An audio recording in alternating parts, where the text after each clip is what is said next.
My main goal was to get across the Atlantic Ocean, the great adventure of getting to England, doing something I'd wanted to do since I was 12 years old. Oh my God, the worst I could imagine happening has just happened, and there's no way I'm getting out of this alive.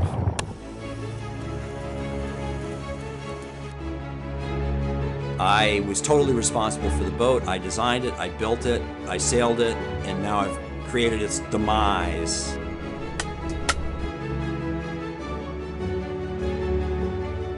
I didn't want to die alone in the middle of the Atlantic, lost, never seen by anybody again, and have that to be the measure of my life.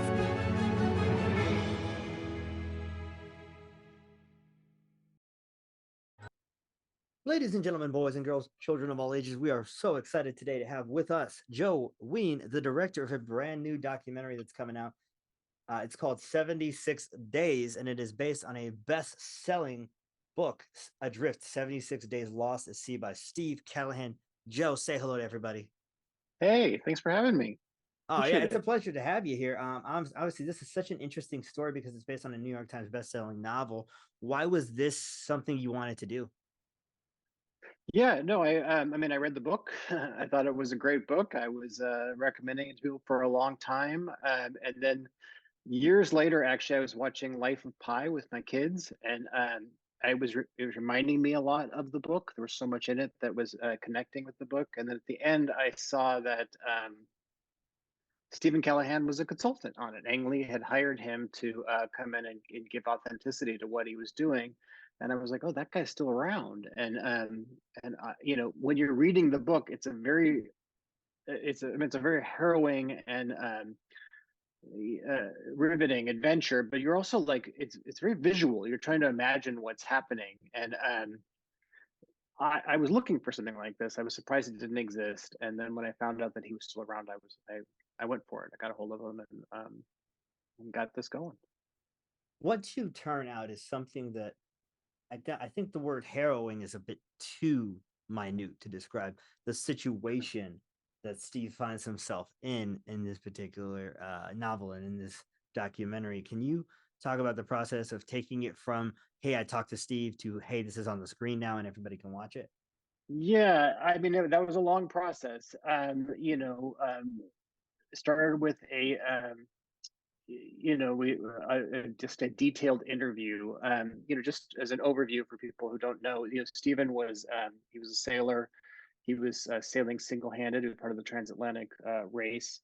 Um, and his boat, he believes, was struck by a whale, and he was stranded in the middle of the Atlantic Ocean in a raft. This was a couple decades ago, um, and he was adrift for 76 days. He floated completely across the Atlantic Ocean, and this is about his tale of survival, what he did for food, what he did for water, what he did to keep the raft afloat. There was holes, there were sharks, he had several shark attacks, storms, the weather, everything else. And even just the salt water is deteriorating everything, even in the recreation scenes, which when we were out there in a raft, it was amazed at how fast everything was falling apart, in our setup.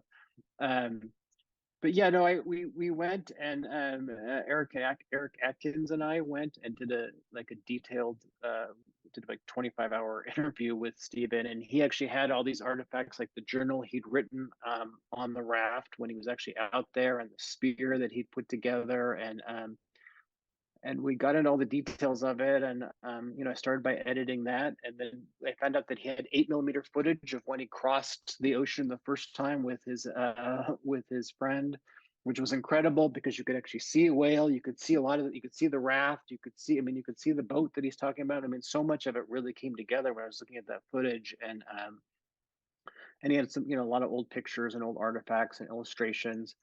And then I kind of had this approach of him looking down the barrel of the camera, and then creating a rig that mounted a camera to myself so we could have a POV of him doing this. So you really do get to sort of vicariously be in the raft, um, which is what the story feels like. And and how I really wanted to bring it together. And this is your debut feature, right? Your previous work was a short film called Goldfish.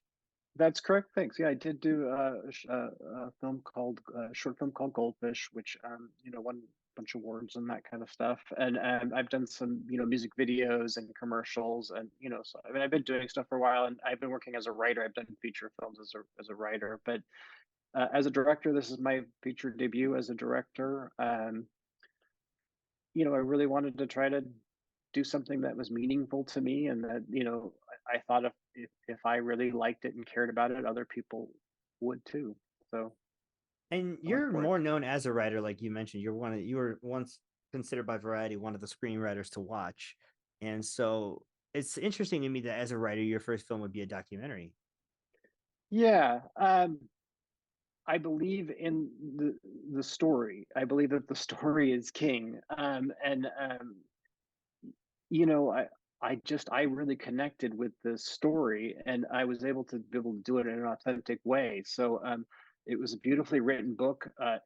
It's not just this, I mean, it is a great adventure. It is it is this, this is great, riveting adventure, but it is also, it's a universal story. We everybody runs into problems, huge obstacles, and has to try to get across the ocean. And there is that hugeness of um, you know where you're trying to get to, which seems really far away, and there's a lot of hope, and maybe you're just wishful thinking. And then there's the day to day of, well, what can I do right now to try to get me there, even though it seems like an impossible journey, and letting those things add up. And I really connected with that, and I really connected with just this young guy trying to, how he got into the situation, a young guy trying to do something big, who, from modest background. And yeah, so I wanted to tell a story I connected to, so this was an opportunity to do that.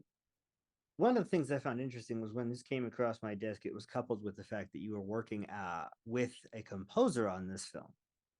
Yes. One by the name of Mr. Patrick Stump. How was it to Yes. work with one of the Fallout Boys himself? He's amazing. I mean, he's an incredible musician. I think people don't even really realize ho- what he has, behind him. I mean, he had to come up with a huge amount of music for this that was not only diverse, but like I said, we are kind of him. We're looking at this from the perspective of him, and so had that have really the emotional range and the what he's thinking, and a lot of that had to come out in the music. And I know Patrick is spectacular, and as it was coming in, it really started to bring the movie together. And I think the music was instrumental in doing that. As it usually is. Music is always one Yeah, of the most important things in a visual medium like cinema. yeah. And that's why I was really excited. Like I was hoping to talk to him about making the music for something like this, where it's so harrowing and so interesting. But you're right. A lot of people don't realize how good a musician he is. He has a lot of good solo work outside of his band stuff. And he's such a talented singer and talented musician that I'm glad that he's getting some spotlight here as a composer. I know he did some music department stuff on another film we saw a couple years ago. Oh, Uh, okay, great. Mark and Mary and some other people that I really enjoyed his song selections there. So it's nice to see him doing his thing. Normally, when we have a guest on for the first time, we ask two very private questions to end our interview or to wrap it all up. And the first one we All always right. ask is, who are some people that you are inspired by, who inspire you to be who you are? Um, I say first my wife, because she inspires me on a day by day basis. Um, and and another person I thanked in this movie that I have talked about is Errol Morris, who I've never met, but as a documentarian, he's just someone that I've just watched all of his stuff, and he really showed me a different way that you could tell a story. And I think that I don't know, I think that he offered unique approaches to it, and I tried to follow in that footstep.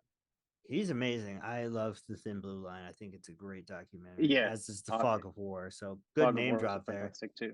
Yeah, Great name drop there. If you're gonna like watch a documentary, and I think that's a great pick. That or Werner yeah, Herzog.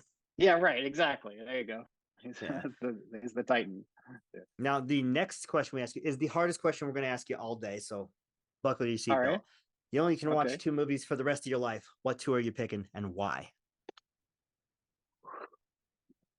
2 movies for the rest of my life. I Yep. watch gobs of movies. I watch movies all the time. Um, I guess I will put Life of Pi in there because that's been so instrumental to me. And it's a movie that I can't totally, like it when it's done, you're kind of quiet because you're just thinking about it and you're thinking about the next day and you're interpreting it. And I mean, it's a great story, but it also just it's very meaningful and you're not even totally sure why when you're done. So I still think about that movie and I still check in on it every now and then. Um, I'm gonna name and I'll do an Errol Morris one because I mentioned him and I do love his stuff. And I think Fast, Cheap, and Out of Control is one that people don't mention a lot, which is a really interesting little movie. Yeah, and it has inspired me and also a lot of the different videos that I've made because he just looks at really interesting people and he's always searching for you just feel he's searching for something and he's pulling it out of people and then he finds ways to articulate what it is he's seeing in a really unique and inventive way and it's something I could watch again and again and it just leaves me thinking about it. So those are my I two. love I love that answer. Those are great answers. And one of the things I love about this question is it really gives us an insight as to who you are as a film watcher. So Okay, sure, sure. what I take away from this is you like movies that are going to make you think a little bit. They're going to I teach you do. something. I like movies that really bring me in, are entertaining and interesting, and then leave me thinking about them for a while afterwards, for sure. And this film is debuting at Santa Barbara. Is that correct? It is debuting at the Santa Barbara Film Festival. I'm very excited about that. February 8th is the premiere, and then again on February 12th. Yes, and you're nominated for Best Documentary Film. And Yep. good luck because they always bring the documentaries at Santa Barbara. It's a great festival with some great people. They've always been gracious to us over the last decade. We've been working with them, and that includes getting to talk to wonderful filmmakers like yourself, Joe. Is there Thanks so anything much. you want to leave the audience with before I let you go? No, I hope that you'll come and enjoy the film, and I'm very grateful I got to make it. Thank you. I got to see it in the comfort of my own house, which was a great way to watch it. And Great. our review will be up in the next couple of days once we catch up from the absolute backlash fest that is the Sundance Film Festival and catching up with all Yep.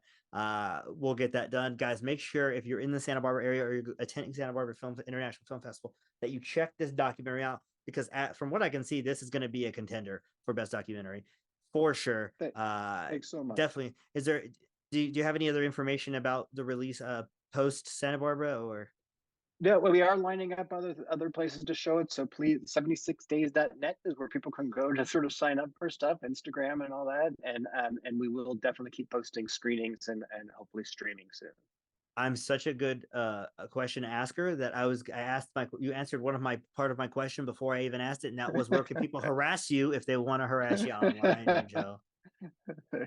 Yeah, I think that I mean Instagram is the place where we're posting stuff the most, but go to 76days.net. I think that's a great place to start. Perfect. Joe, thank you so much for your time, man. I appreciate you giving us Thank 15 you. minutes out of your day. You have a wonderful rest of your evening, okay? You too. Thanks a lot. I appreciate it.